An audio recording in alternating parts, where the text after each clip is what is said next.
भोलेनाथ कुर्सी पर बैठ के मजे से समोसा खा रहे थे। तभी एक राक्षस साधु का भेष बना के भोलेनाथ के तरफ आने लगा। राक्षस भोलेनाथ का पेड़ दबाने का नाटक करने लगा आके। जब भोलेनाथ सो गया तब राक्षस अपना असली रूप में आने लगा। तभी माता पार्वती ने राक्षस को देख लिया और राक्षस को मार दिया। माता पार्वती के लिए लाइक सब्सक्राइब कर दो।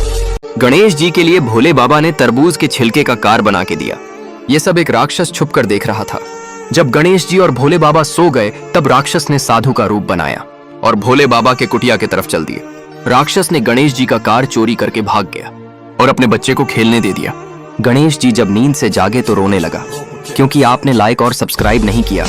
भोले बाबा माँ पार्वती के लिए एसी लाते हैं। ये देख माँ पार्वती झूम उठती हैं कि तभी एक डायन सब देख लेती है। फिर रात होने पर भोले बाबा माँ पार्वती के साथ एसी में खर्राटे लेते हुए सो ही रहे थे। तभी वही डायन आती है और एसी को अपने बच्चों के लिए लेके सटक लेती है। फिर सुबह होने पर भोले बाबा देखते हैं कि एसी गायब है तो मुस्कुरा जाते हैं, लेकिन लाइक सब्सक्राइब नहीं किया।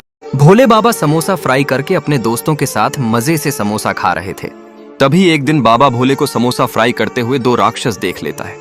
फिर राक्षस साधु का भेष बना के भोले बाबा के पास जाने लगता है और भोले बाबा के पास हाथ जोड़कर खड़ा हो जाता है। फिर भोले बाबा ने उस राक्षस को भी समोसा दे दिया। फिर राक्षस असली रूप में आके समोसा मजे से खाने लगा। लेकिन आपने अभी तक भोले बाबा के लिए लाइक सब्सक्राइब नहीं किया।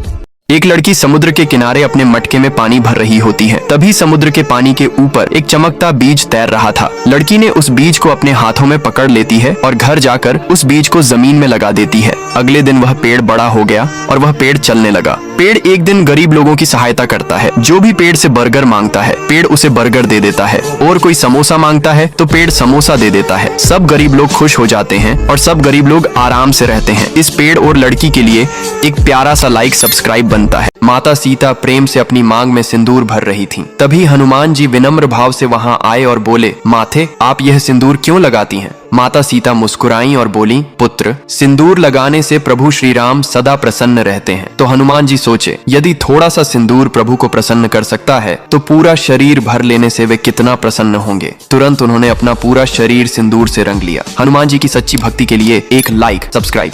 भोले बाबा कुर्सी पर बैठ के मजे से लैपटॉप चला रहे थे। तभी एक राक्षस भोले बाबा के लैपटॉप का पासवर्ड छुपकर देख लिया। फिर जब भोले बाबा सो गए तब राक्षस एक साधु का भेष बना के भोले बाबा के कुटिया की तरफ आने लगा और भोले बाबा का लैपटॉप ऑन करके लैपटॉप से सारा डेटा डिलीट कर दिया।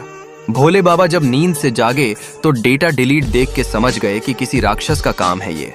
फिर भोले बाबा राक्षस को पकड़ के खूब मारा। लेकिन आपने अभी तक भोले बाबा के लिए लाइक सब्सक्राइब नहीं किया।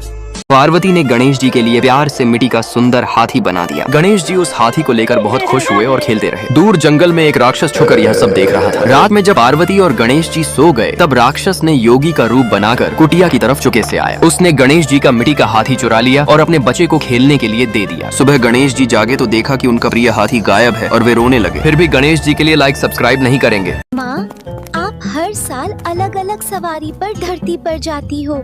इस बार कौन सी सवारी पर जाओगी माँ? गणेश, इस बार माँ हाथी पर जाएगी।